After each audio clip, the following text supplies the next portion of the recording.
Hello, people. Well, if you saw the last episode, here's a little thing. I had a typo in my story where the girl's name is Yu, but it's actually Liz. With that taken care of, let's get on with the story.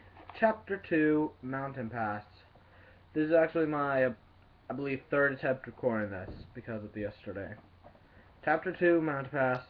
Seph came up to the Dwarven camp, placed near the wall. The Imperial soldiers were using a small camp near the dwarves as their base. Dwarven mortars were set up on the wall, raining fiery death upon the enemy. Seph walked towards the dwarven encampment. Each dwarf was running around, carrying mortar shells and turrets. The dwarves were always a productive race, and the turrets prove it. The advances in technology over the Imperial archivers is amazing. Seph knew of this and respected the dwarven technology as he walked into the officer's tent.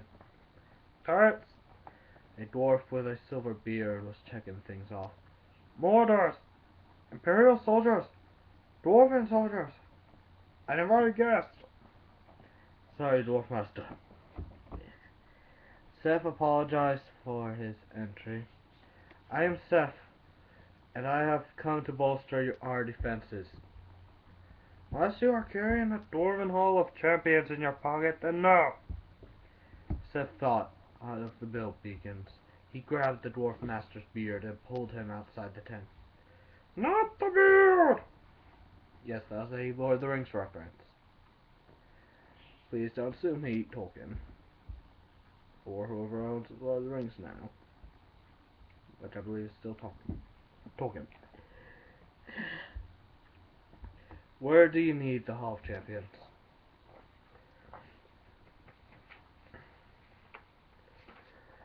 I needed it at the mountainside. Seph placed the beacon, set with the Dwarven Hall of Champions, and spilled on it. The part of the mountain began to level out and flatten to the ground the beacon was placed on. The ground that leveled rose, forging a doorway. From the doorway, a dwarven statue of Apollos, as champion of Calus. The building became rounded, and dwarven rackets came up with the rest of the training equipment. Marvelous beard! The dwarf overseer exclaimed.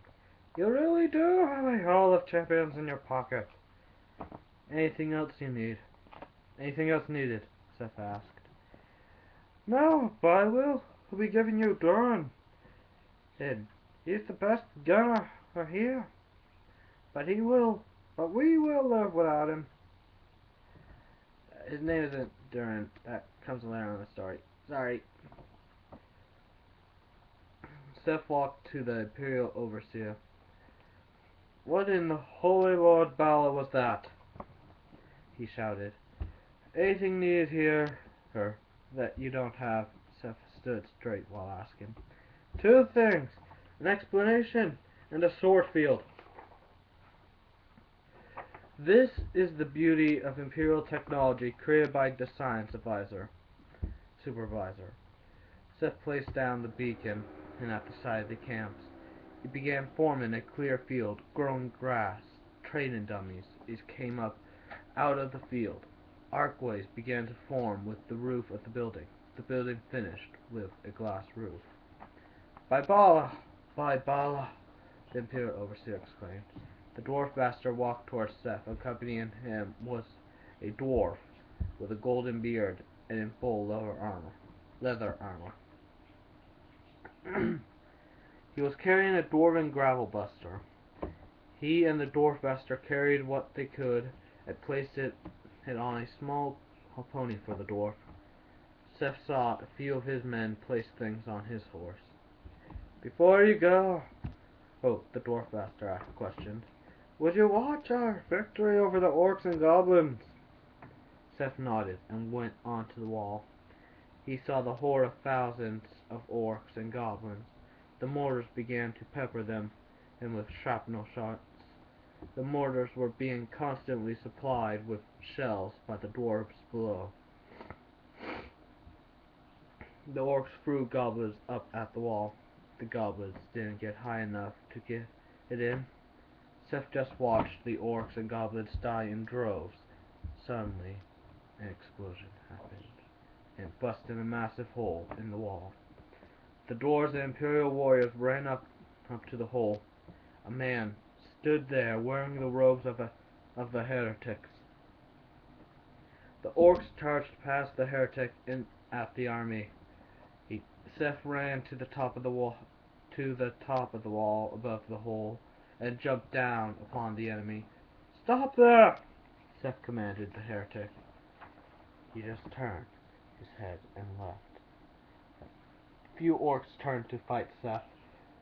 The orcs slashed at Seph with their scavenged blades. "Turrets!" the dwarf master yelled to his men. Dwarves came down from the wall, carrying the dwarf-sized golden turrets. They placed the turrets on the ground, and then they came up. Each turret began to fire into the mass.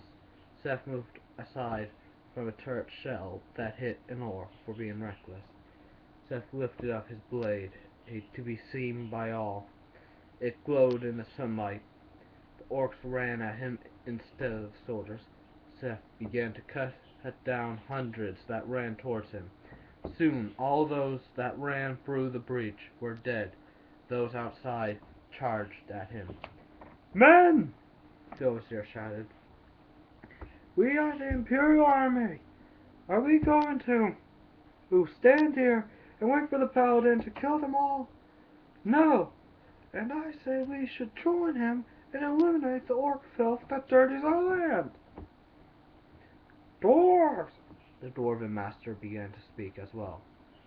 "As much as it pains me to throw your lives away, we will not be known here today to sit behind the wall while the Imperials clean up all the orcs. We will be known because we joined the battle. Who is with me?"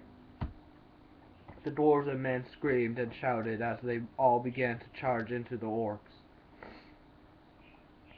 Seph watched as the orc horde began to diminish and the goblins lose their will to fight them. Seph came up to the chieftain who had begun this assault. Seph knew more of the orc's death than it did before he broke the creature's axe and heart. He pushed the body off his blade onto the mountain floor. Soon the cleanup crew who came and pushed the orc bodies off the side of the mountain. "Stupid beasts! Though they could thought Stupid beasts thought they could beat us!" the dwarf master exclaimed. "Well, the way they got in was unexpected. This was no orc that broke the wall," Seph corrected the dwarf. "It was a heretic leader by the looks of him." "Well, he's gone now." "Oh, well, he's gone now. You do have an adventure ahead of you. You to reach the wall of Salvanos." "Salvanos?" "He's a retired paladin that carries the third blade of Bala." "Well then, you gotta hurry to catch him." The sound of a horn came down from the mountain. Orcs came down from the mountain with trolls. The Imperial swordsmen ran back to the other side of the wall. The dwarfs lifted up their axes and went in front of the breach in the wall. Seph shook his head in disbelief that they had come back so early with so many. Seph lifted his blade up with his remaining strength. The dwarf master ordered. "We aren't going to win this. That is why I am doing this." The dwarf lifted up a small whistle. He blew it, and nothing was heard coming from it. "I think your whistle was broken, Master Dwarf," the overseer scoffed. "Wait for it." Dragons came up from the side of the cliff. Valiant dragon riders were on the dragon's. The dragon's flame burnt through through the sides of the enemy's elves, ran down the mountainside into the side of the orc army. The dwarves ran in with the Imperial soldiers. Seph put his sword into a scabbard on the side of his horse. He left for the castle with the dwarf that was granted to him by the master dwarf. So, Seph began, "Who are you, anyways?" "Burger," the dwarf answered, "at your service." Seph smiled as they entered town. The castle looked like it was glowing in the daylight. The castle grounds flourished with flowers, and at the top a white flame was lit. "Something's wrong here," Seph said. "There's nothing wrong," the dwarf rebuked. "The white flame is supposed to be in the Imperial lands, so what is it doing here?" "Didn't you hear that the kingdom beyond the waters was destroyed by the massive number of cultists?"